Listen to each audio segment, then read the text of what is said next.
Today's show is sponsored by the ABV Barrel Shop. The ABV Barrel Shop is located in the St. Louis metro community of Arnold, Missouri, and is the world's first single barrel only liquor store. This business is owned and operated by Steve Akeley and Jim Fosnot. Head over to abvbarrelshop.com to sign up for their email and text distribution list. That way you'll know what they have in stock, what classes are coming up, and what barrel picks they have in the works. We are also sponsored by The Bar to Go. The Bar to Go offers a fully customizable carrying case that allows you to take your favorite distilled spirits or cocktail ingredients with you. Whether you're looking for yourself, a customized gift, or logo items for your business or event, The Bar to Go can help. Check them out at thebar2go.com. Use the number 2 when you type out The Bar to Go. Did you know Neely Family Distillery now ships its popular distilled spirits directly to you? To order, simply call 859-394-3258. Tell them the ABV Network sent you. And now, on to the show. Let's drink!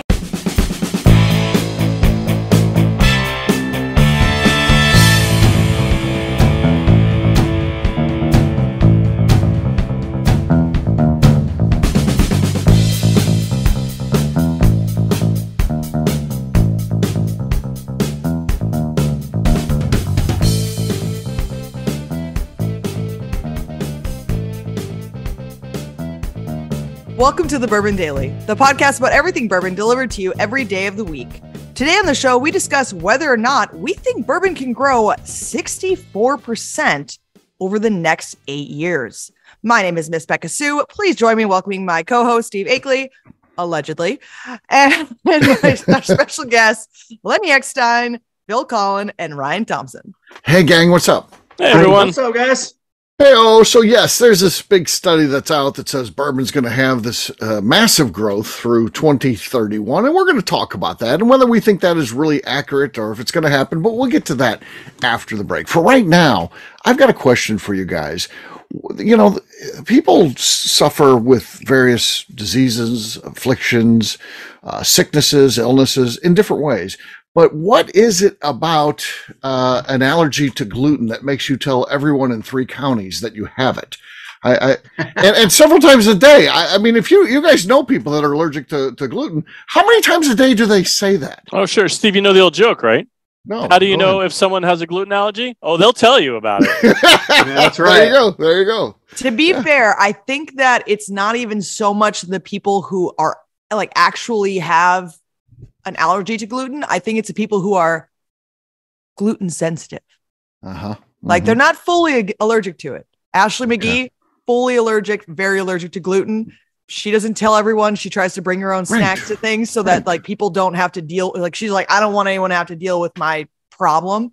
But people who are gluten intolerant, they will definitely fucking let you know about it. I mean, if I'm telling a story, like I went to Kentucky, hung out with Royce and Becca, we had pizza. Person who's got this gluten allergy or whatever, intolerant, whatever Becca wants to say, they will interject in the story and say, I'm allergic to gluten. They're not involved in the story at all. I wouldn't have been able to eat that pizza. I'll let you know.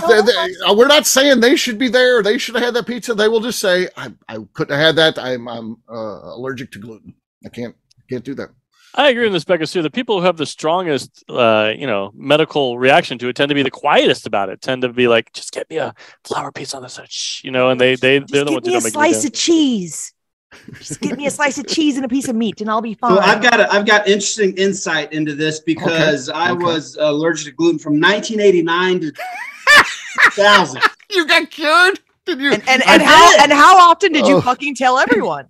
Zero, because no one knew what the hell gluten was back then. That's zero people knew about it. They invented gluten after that. So how did you get magically? The audience is. I don't think they want to be cured though, because what are they going to talk about then? I mean, if don't right, they think it makes them interesting and kind of gives them something to chat about, which is ridiculous. But when I was having to stay away from gluten, it was no one knew what the hell it was, and then all of a sudden I'm cured. That's another whole story. But then everyone else get cool gluten stem cell transplant or something? That was it, Steve. Yeah, I think so. He got struck but by there were lightning. no gluten-free grocery stores. There were no gluten-free. There wasn't no gluten-free anything on the shelves. It was a huge pain in the ass to stay away from. What did you miss the most from eating when you had to be gluten-free? Beer. Yeah. Eating. So eating, just eating food. So yeah, it was a pain in the ass, but yeah, and owning a restaurant the last 20 years as well, we certainly have to be aware of it and conscious of it and respect when people come through the doors. I'm fine with the conversation of when you're serving them food and they say, I can't eat that. That's okay. That's fair game. But just in general conversation to come up 10 times a day, to come up the ABV Barrel Shop tasting bar. We don't serve any food there. I should never have to hear I'm allergic to gluten. I hear it 10, 15 times a day.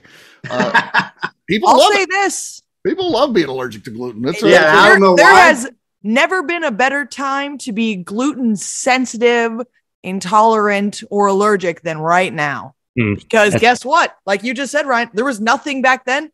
Now there's entire I mean, just aisles of like gluten-free stuff, which is good for the actual allergic. Well, there's hope. Now Ryan's given hope. So because apparently you get fucking cured of allergies. He got cured of a gluten allergy. Got to do 11 years apparently first. Yeah. And then I know a lot of this shit though. Like Heidi. I mean, she told me, she's allergic to gluten and she'll never be able to drink a beer again. She loves it, and I'm getting choked up and emotional as I hear this. And she almost died because she ate too much gluten and stuff like that.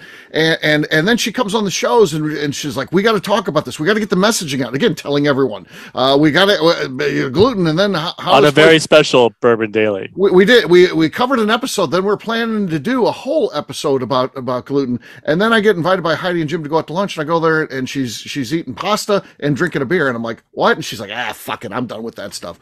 Oh, okay. So you're not. I'm thinking you're going to die. I'm doing shows about this. And it got tired. There wasn't a whole lot to eat. She was into it for a while because there's so much organization, discovering what there is to eat and all this stuff. But once you kind of get into the day-to-day grind of it, when there's not that much stuff, it's not as fun. So then I'm done with that. I moved. So Ryan and Heidi are two people we know that have been able to recover from this. So.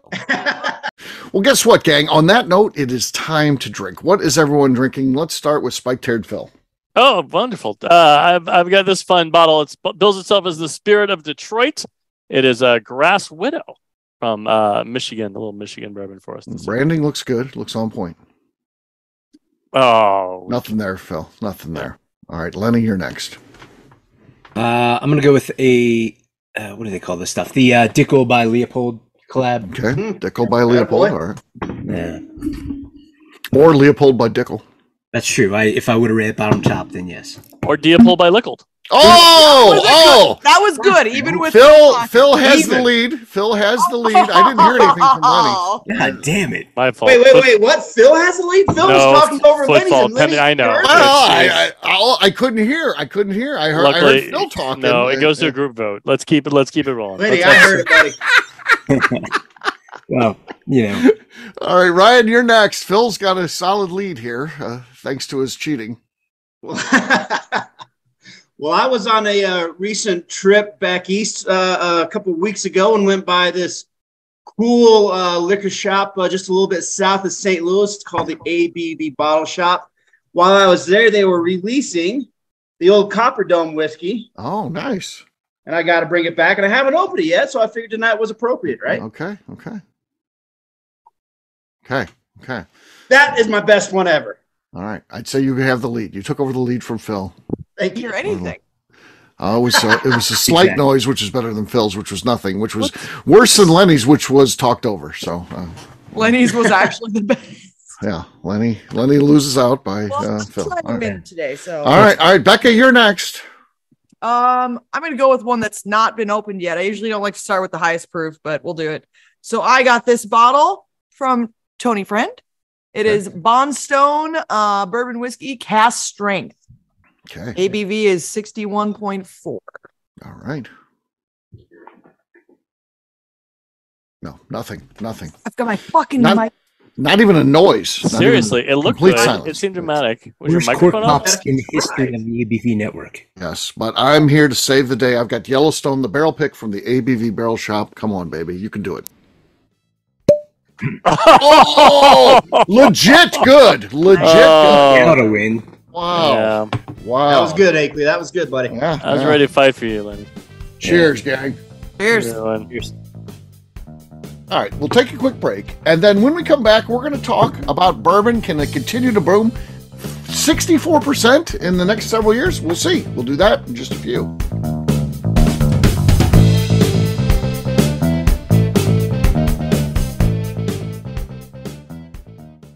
Let's talk about the people who make these shows happen. First up is the ABV Barrel Shop. It is the most unique shopping experience in the world of bourbon, as the ABV Barrel Shop only sells single barrels. Owners Steve Akeley and Jim Fosnot select. With over 100 distilleries on board to sell us barrels, we are home to the most unique and diverse barrel pick selections in the bourbon world. By signing up for our email, you will always know what we have in stock. In addition to the single barrels, we'll have a gift shop featuring ABV Barrel Shop as well as ABV Network merchandise. We are partnering with vendors like Art Eatables and Old Man Bay Signs to bring you unique items you can't find anywhere else. We will also have a 24-seat classroom where we are offering educational and fun classes like Breakfast and Bourbon, a series where we pair donuts and bourbon, customer barrel picks, and opportunities to learn from master distillers and other bourbon dignitaries. Best of all, we feature a tasting bar where you can try before you buy. All of this is located in the St. Louis metro community of Arnold, Missouri.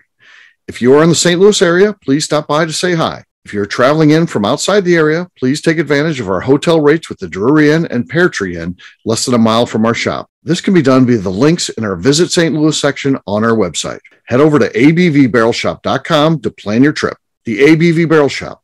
It's where single barrels live. Hi, this is Steve Akeley, owner of the ABV Network. We're sponsored by the Stave and Thief Society. This is where you, a bourbon enthusiast, can expand your knowledge and emerge a bourbon steward. In 2017, I completed my Executive Bourbon Steward certification. It's the most comprehensive bourbon certification program available and connects you with an expansive network of bourbon enthusiasts and professionals. Check out the full listing of in-person and online certifications and join the society today by enrolling at staveandthief.com. Okay, let's talk about the Neely Family Distillery. In 2018, I met Royce Neely at an industry event. He started appearing on our shows, and we became friends during my frequent trips to Kentucky. Today, he is amongst the leaders of young distillers leaving their mark on the bourbon industry. A visit to Neely Family Distillery yields insight on their unique family history, why their products are special, and gives you the opportunity to taste their whiskey, moonshine, and creams. Check them out at NeelyFamilyDistillery.com or visit them in Sparta, Kentucky.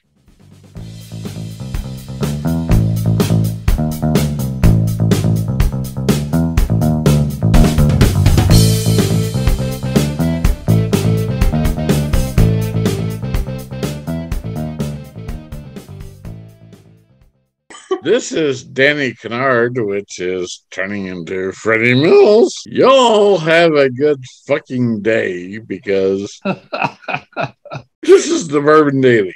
Thank you. Welcome back to the Bourbon Daily. Today we're talking about this potential 64% growth in bourbon. Yes, we are. So Allied Market Research, which is a firm that does these sort of studies, they said in 2022, the bourbon industry was worth $7.8 billion per year. And it is predicted to be $12.8 billion per year by 2031. Do we think we can reach that sort of level? Are we on that trajectory where we're going to continue to grow like that? I hope so. It seems like it, right? You're right. All the big distilleries are ramping up production. There's more distilleries coming on board in terms of smaller guys. So everyone's contributing to this. The projections have gotten so high, and they keep seeming to hit the marks. I don't know from down anymore. I don't know what's a silly or what's a reasonable growth projection anymore. Right. It's all off the hook. It's all just sky high. Well, let's say it's accurate though. Maybe they have a bourbon crystal ball. What I've been kind of scratching my head on are like, what are the factors that lead to it? It can't just be, like the growth of bourbon bros. It's got to be deeper than that. Mm-hmm. I would suppose. Okay. It does, to Lenny's point, and let me summarize what I think Lenny's saying is, it seems like production is amping up because we're getting more new distilleries. I mean, you hear the $200 million distillery, $50 million distillery. There's all kinds of distilleries being added. So it seems like production is there, but can the market bear that? Is there enough new people that are coming to bourbon? Can they do that? And I guess the secret or the thing in your back pocket, if you are bourbon, just the collective bourbon, the industry as a whole is international, right? International. There's that's international the key word. Growth. Yeah. Yeah. that's where you're going to find, big numbers in terms, because bourbon, for the most part, while it's huge here, is a bit of a novelty. There's certainly markets where it's big, but there's also a whole world beyond just those particular markets where it's really hot. So I think that's where you're going to get your growth. I think there's plenty of room for domestic growth too. Yeah, it's not just. I looked up this Allied market research to make sure that you weren't pulling shenanigans and found something at the bottom of your shoe. And they did their work and they seem legit. And they point out that it's not just the bottle sales growth they think are going to shoot sky high. It's tourism and bar cocktails that are using whiskey drinks and the rise of more whiskey cocktails. And the tourism makes a good point. There's more people visiting distilleries across the country for the first time. People who've never done this type of thing before. So I think maybe while there's not a higher percentage of new bourbon drinkers, there's a really high percentage of people who've not embarked on the wonderful journey of bourbon tourism. I mean, I can ask all three of you, how many people in a day say this is my first time in this distillery or my first time in any distillery? And I feel like the answer is fairly significant. Phil, I asked that at the beginning of each of our tours, and I'm always surprised at the number of people that say this is their first time doing a tour, a distillery tour. So we get a lot. And also, like, we're right on, this, corridor between Louisville and Cincinnati. So we just get a lot of people that stop at us because they're like, oh, I'm in Kentucky, I should probably stop at a distillery. And so we get a shit ton of people that stop in and they're like, well, I was in Kentucky, so I thought I'd stop in and I looked at your Google, it looked good. And so they just stop in because they're driving through Kentucky. They had zero plans to even do any sort of tourist thing with bourbon. But since they were here, they stop and see us. So it's a lot of just newbies, which I like to tell them. I go, you guys ever been on a distillery tour before? They're like, no, we don't know anything. I go, perfect. I can lie to you guys. Yeah, kind of joke hits sometimes it doesn't. That's a good joke. I like that. I give that a plus. That's good. Some people really laugh. Some people are like, is she going to lie to us? Why would she lie to us? Surely there's enough she knows enough to lie to us. What to the point of like what Ryan was saying, I think there's breweries everywhere, but Colorado is definitely one of the epicenters around the country for craft breweries being everywhere in terms of like per capita volumes. And we get a lot of folks that say, I've never been to a distillery tour, but I've been to a brewery tour, which is kind of to be expected. But running, head on to that is the fact that all the reports are talking about how, craft beer sales in particular, but beer sales in general are kind of down or at best flat. And I think a lot of that, is being stolen by RTD sales in terms of like beer sales going to RTD sales. And while I'm not the biggest, canned cocktail fan, what I love about them is that I think they're bringing people around from those who drank beer through their 20s to realizing like, whoa, that's a lot of carbs and calories. And I don't want to, I got to watch my shape. So they might be switching to these RTDs that are lower calorie, lower sugar. And I think that's a gateway to actual cocktails. So it's a roundabout way of like, I love what's happening in the RTD world because I think it's bringing people to cocktail culture. And whether it's at, Deer Hammer's tasting room where we make cocktails or any bar where they would have otherwise ordered a beer and now they're ordering an old fashioned or whatever, a Sazerac or something new. I think that's affecting it as well. Yeah, that's well said, Lenny. I think you're probably spot on with that, huh? Definitely. Yeah, he's well thought out. Yeah, I'm going to say this from the woman side of things. I think that for a long time, bourbon was just like, oh, boys drink bourbon all the time. Now, like I've always just drank whatever I feel like, which I always liked whiskey. But I think that more women are feeling brought into bourbon. And so I think that the women's market is like just this past week, I probably had 5 different couples that came in. And I'm like, you guys bourbon drinkers? And the guy goes, I'm not. No, she's the bourbon person. I'm not the bourbon person at all. And I'm like, that's not the norm at all. But I am seeing it more often where it just seems like more and more women are drinking a lot of bourbon, which that's a lot of people who are. Right. Certainly all the cool ladies are, Beka Sue, right? Of course. Come on. to go back to tourism, and it's a little allegorical about how it would relate to growth. But while it used to be the bourbon boys, guys, we can get out. Now it's couples. It's 5 or 6 couples hitting the trail are also ladies. The guys are getting their the women who weren't into it. The guys are getting their wives and girlfriends into it, and they're enjoying it because they're maybe actually explaining it, and it's like it's actually a fun thing, especially going like the tours and stuff. I mean, I think that'd be a blast to do that as a couple. Just go on the bourbon trail. Hell yeah. There's so much to it. That's another big part of it, that bourbon is a drink, yes, and that's going to be the main reason why. But there's all these other components to it: education and fun and tours and vacations that can be done around this. And there's just that's what makes bourbon special. We just don't have anything to that degree. I mean, I get it to some degree. Beer is kind of like that. To some degree, wine is like that. But I think bourbon truly is the king of having all of this great opportunity to pull people in different ways that allows them to discover what bourbon's all about. Steve, the numbers break down to like a 5% a year growth year after year for compounding. For 10 years, which is difficult, but not absurd. That's a hell of a thing of growth to have that streak consistent for that many years, but not completely an irrational thing to say is going to happen. I don't know. And it just feels like that's what the bourbon distilleries, again, looking to the heritage brands, the big brands, they're laying down more in anticipation of that sort of growth. And, hopefully that's going to help us when we get there. We don't want to grow that type of interest and then not have product available. So that just makes it bad for everybody. So on that note, we're going to wrap this one up like we always do by talking about where people can find us. We're going to start with Phil. Phil, where can people find you? So you can find me in all sorts of places. I'm on Twitter and Instagram at Derby City Phil. I also run a tremendous bourbon adventure company called Phil Talks Whiskey. And, book me for your events. And if you email to abvnetwork@philtalkswhiskey.com, I'll give you 15% off any private tasting or bourbon event anywhere in the country. So now through May 10th, email abvnetwork@philtalkswhiskey.com and we'll have fun. I'll give you some dollars off. Sounds good. Lenny, how about you? Find me and the rest of Deerhammer on social media at Deerhammer. On the web's deerhammer.com. And you can come visit us in beautiful Buena Vista, Colorado. All right, Ryan. Our website is 10thwhiskey.com. That's 10th whiskey with an E. And our across all socials at 10th MTN Whiskey. We're here in the Vail Valley, just about 2 hours north of Lenny. Perfect. Yeah.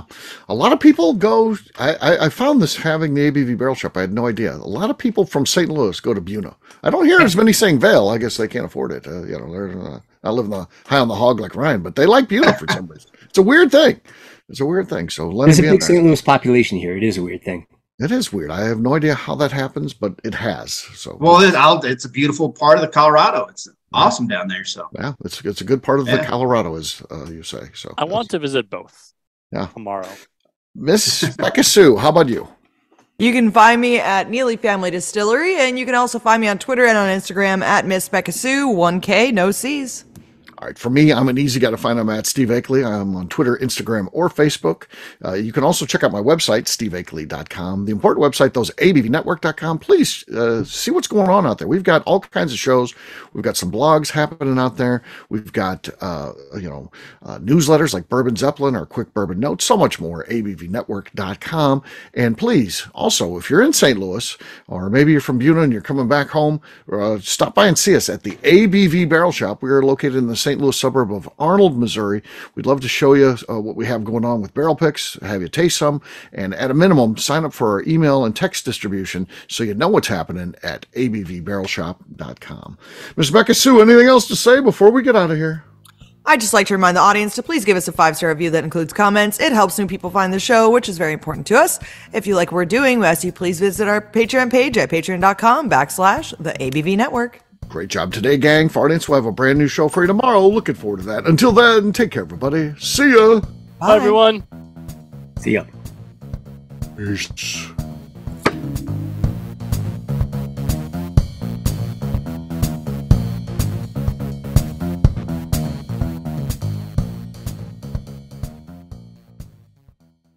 Before we finish the show, let's talk about some great companies that support the ABV network.